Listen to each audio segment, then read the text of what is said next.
ஜோதிடப்படி உங்க வாழ்க்கை துணை எப்படி இருப்பாங்கன்னு சொல்ற ஒரு சின்ன பார்வை இது. உங்க ஜாதகத்துல 7ஆம் வீடு, அதாவது களத்திர ஸ்தானம்னு சொல்லுவோம். அது ரொம்ப ரொம்ப முக்கியம். ஏன்னா அதுதான் உங்களுக்கு வரப்போற துணையோட குணத்தை தீர்மானிக்குது. பாருங்க, அந்த வீட்ல எந்த கிரகம் இருக்கோ அது அவங்க குணத்தை பெரிய அளவுல காட்டிடும். முதலாவதா நல்ல கிரகங்களை பத்தி பாப்போம். இப்போ உங்க 7ஆம் வீட்ல குருவோ புதனோ இருந்தா உங்க துணை ரொம்ப அறிவாளியாவும் உங்களுக்கு நல்ல ஆதரவாவும் இருப்பாங்க. இதுல ஒரு சுவாரஸ்யமான விஷயம் என்னன்னா, புதன் இருந்தா அவங்களுக்கு செம்ம நகைச்சுவை உணர்வு இருக்கும்.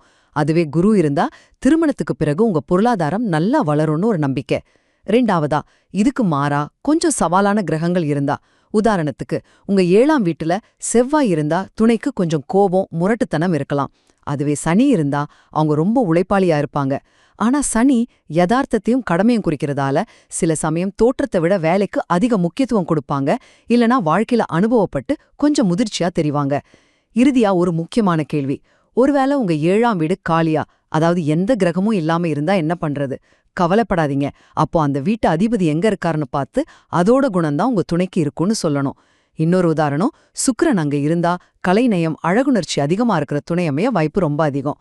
மொத்தத்துல உங்க 7ஆம் வீட்டு சரியா புரிஞ்சுகிட்டா உங்க திருமண வாழ்க்கை எப்படி அமையணும் ஒரு ஐடியா கிடைச்சிடும்.